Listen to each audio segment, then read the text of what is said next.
Unang-una, no, yung para makarelate ng lahat, ang local operations ay may tatlong parts yan, secretariat, logistics at saka internal. So, this year, gusto kong i-highlight yung internal side ng local operations. Dahil nakita ko yung parang yung mga department representatives napapagod kapag puro trabaho lang pagpunta sa ESC na pagpasok sa ESC, ito na yung task mo, ito yung gagawin mo. Wala kaming, nagkaroon kami ng mga bonding doon pero hindi siya na-push hanggang second sem na natigil siya nung first sem. So, I believe ang malaking magagawa ko sa pag-highlight nitong internal affairs side ng local operations ay yung magiging internal affairs committee head ko ng volunteers of the Institute of Civil Engineering. Nakita-kita naman natin na naging sobrang active ng voice ngayong taon na to. So, at saka yung pagiging hands-on sa department representatives. Tuwing GA yung minutes, babasahin. Yung minutes last meeting, babasahin para makita yung updates ng mga department representatives.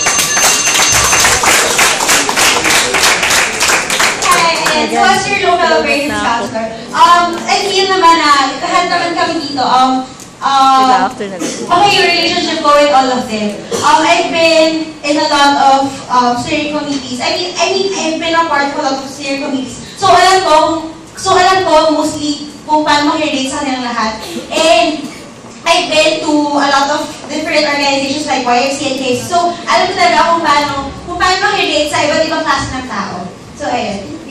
Yung local operations counselor, ang kasama nga sa GPOA natin is yung superb services. Dapat maramdaman ng bawat estudyante na handa ang ESC na magbigay servisyo sa kanila kahit sa simpleng pagpiprint lang. Dapat din maramdaman ng org at maramdaman ng orgs na nandiyan ang ESC kung may mga kailangan lang silang dalhin. At kung sa internal naman, gusto natin siguraduhin na buo ang ESC. Gusto natin siguraduhin na united ang ESC.